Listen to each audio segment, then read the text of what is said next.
Bonjour à tous. Dans cette vidéo, on va corriger un sujet de science dans son intégralité pour le sujet de brevet qui est tombé en juin 2021 en Polynésie. Donc c'est un sujet de série professionnelle agricole donc qui tombe pour les troisièmes professionnels filière agricole. En termes de difficulté, c'est exactement la même difficulté que la série professionnelle classique. Il peut y avoir quelques variations dans la formulation des questions ou dans l'orientation des sujets qui sont plus vers le côté agricole, mais en termes de difficulté, c'est exactement pareil, c'est les mêmes notions, le même programme. Donc si vous êtes en série professionnelle classique, vous pouvez vous entraîner dessus, il n'y a absolument aucun problème.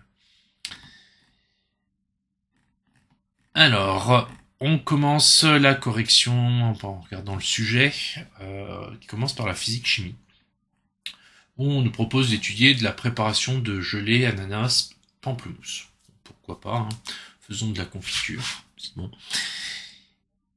Donc, la recette est très rapidement expliquée puisque on nous dit simplement que pour que la gelée prenne, il faut ajouter le jus d'un citron.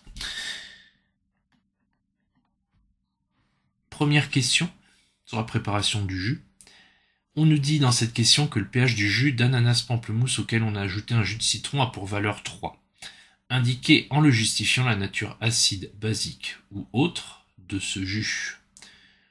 Donc la réponse c'est ce jus est acide car le pH est inférieur à 7. Pas de grosses difficultés, pH plus petit que 7 donc acide. Ensuite, on nous dit que pour préparer la gelée et cuire son jus, Manu dispose d'une bassine en cuivre. Donc la question c'est de savoir si cette bassine peut être utilisée sans que le jus attaque la bassine, ce qui serait dommage. Donc on nous donne des résultats d'expérience qui ont été faits en cours de chimie. Et on nous demande en question 1.2 d'indiquer en justifiant si Manu pourra utiliser sans problème sa bassine à confiture pour fabriquer sa gelée. Alors on a une bassine à confiture qui est en cuivre, donc il faut regarder dans les trois expériences laquelle fait appel à du cuivre, en l'occurrence c'est celle-ci. Résultat de l'expérience, pas de réaction chimique. Ça c'est super. Il n'y a pas de réaction chimique, donc Manu peut utiliser sa bassine. Et c'est ce qu'il faut mettre. Alors la justification tirée simplement du document au-dessus, il faut juste dire qu'il n'y a pas de réaction chimique. Il n'y a rien de plus à dire. La question 1.3, indiquer comment a été effectuée au laboratoire la mesure de la valeur du pH de l'acide chlorhydrique utilisé. Et on nous précise deux réponses sont attendues. Donc pour ça, il suffit de citer deux façons de mesurer le pH. Bon, ça tombe bien, on en connaît deux. Papier pH ou pH mètre. La question 2 porte sur le sucre. Donc pour réaliser cette gelée, Manu utilise un sac de sucre sur lequel on peut lire ceci. Et on a Nino qui vient l'aider à préparer la gelée, qui lui dit que l'indication poids net de 2,5 kg est incorrecte. Expliquez pourquoi.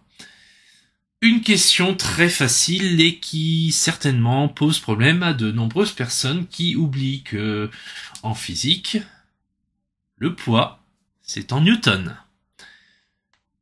Donc, n'oubliez jamais que dans le langage courant, on confond le poids et la masse. Et quand on est en physique, le poids et la masse, c'est pas la même chose. La masse, c'est ce qu'on appelle le poids dans le langage courant, et le poids, c'est autre chose du coup. Donc en l'occurrence, le poids en newton, la masse en kilogrammes, donc si on marque poids net 5 kg, c'est pas bon. Donc du coup, en question 2.2, Nino effectue une opération qui permet de calculer la valeur du poids du sucre contenu dans le sac. Donner l'opération qui permet cela, c'est son résultat. Donc la formule c'est poids est égal à masse fois la valeur de G, la valeur de G qui est donnée juste en dessous. 10 fois 5 égale 50 newtons. Très simple comme calcul, fallait juste se rappeler de la formule. Question 2.3, on change complètement de domaine, on passe sur de la chimie. Le sucre utilisable pour formule chimique C12H22O11, donnez le nom des trois atomes qui composent sa molécule, donc C carbone, H hydrogène, O oxygène. le trio habituel carbone, hydrogène, oxygène que vous devez normalement connaître. Question 3, on change encore de domaine de la physique, on balaye beaucoup de choses dans ce sujet, c'est très bien. Pour faire cuire la gelée, Manu utilise une plaque électrique de puissance P égale 2,6 kW pendant une durée T de valeur égale à une demi-heure, donc 1 sur 2 heures ou 0,5 heures. Calculée en kWh, l'énergie électrique E consommée par la plaque durant cette cuisson. Donc on nous rappelle en dessous que l'énergie se calcule avec la formule E égale P fois T. Donc ça nous donnera du 2,6 soit 0,5 qui nous donne 1,3 kWh. Et on nous donne le prix du kilowattheure ensuite. On nous demande de calculer le prix de l'énergie mise en jeu lors de cette cuisson. 1,3 fois 0,15, on a un coût de 0,195. Une fois qu'on a fait ça, on a terminé la partie physique. Et on va passer sur la partie biologie-écologie. Typiquement de la SVT. Donc là, je vais faire une correction un petit peu moins détaillée. Donc, on étudie une situation, on a Amana, 14 ans, qui habite dans un petit village et qui souhaite développer un petit potager et commence par planter au beau milieu de son terrain un arbre à pain.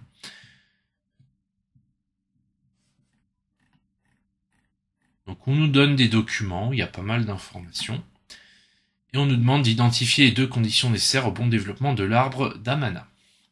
Donc, les conditions, elles sont marquées dans le document, donc il suffit de lire. On dit que l'arbre il se développe mieux à des températures allant de 21 à 32 degrés Celsius avec une pluviométrie annuelle comprise entre 1500 et 2500 mm.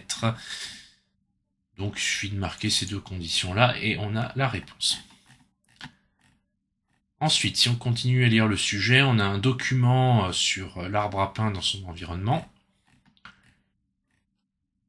Et on nous demande de caractériser les avantages de planter un arbre à pain. Donc l'arbre à pain apporte de la matière organique au sol, c'est vrai, c'est marqué ici. L'arbre à pain favorise la diversité, c'est vrai aussi. C'est indiqué ici.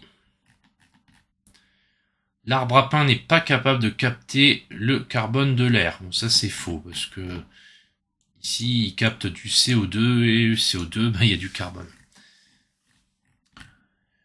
L'arbre à pain permet d'améliorer la qualité du sol, c'est vrai. On a activité biologique des sols, apport de matière organique, donc on a quand même 2 éléments qui améliorent la qualité du sol. Amana risque de gêner ses cultures de fruits et légumes en plantant l'arbre au milieu de son potager, ça c'est faux. Marqué ombre égale protection des autres cultures, donc ça doit être plutôt bien. Et dernière, l'arbre à pain est un très mauvais brise-vent, ça c'est faux, puisque dans ses caractéristiques, c'est un brise-vent. Donc là, on a vraiment une question qui est vraiment très axée agricole, donc logique pour une série pro-agricole. Cela dit, ça reste de la lecture de documents. Même en série professionnelle classique, vous pouvez avoir ce genre de questions. Donc, faut lire, faut bien comprendre le document et répondre simplement. La question 3, à partir de document 2 et 3, justifie l'utilisation de l'arbre à pain dans un système agroforestier. Cette question-là, je passe rapidement dessus. Il faut bien voir que ça procure tous les avantages d'un système agroforestier. Après, clairement, la correction pour cette question n'est pas complète puisqu'il faut savoir ce que c'est qu'un système agroforestier pour répondre, chose qui dépasse un petit peu mes compétences et qui par contre qui doit être connu d'élèves venant de la série d'une filière agricole. Pour les élèves en filière professionnelle classique, si vous faites ce sujet en entraînement, que vous avez déjà repéré que l'arbre à pain procure tous les avantages d'un système agroforestier en vous aidant des documents, il n'y a pas de problème, vous avez compris la logique du sujet. Pour la partie 2, on retombe sur des questions un petit peu plus classiques de SVT, telles que on pourrait avoir l'habitude de les voir dans des filières classiques. Donc on a des questions sous forme de choix multiples, enfin, une seule réponse possible par sous-question, il faut trouver la bonne réponse par rapport au document 4 qui est ici. Donc c'est ni plus ni moins que de la lecture du document. Donc là en l'occurrence pour la 4.1 c'était la B qui était correcte. Pour la 4.2 c'est la A qui était correcte et la 4.3 c'est la B qui était correcte.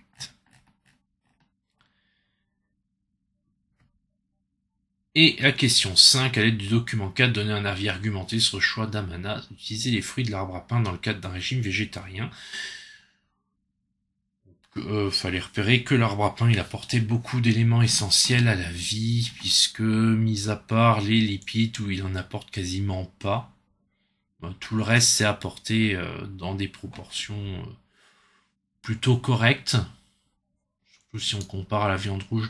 Alors certes, il y a un peu moins de protéines, mais il y en a quand même.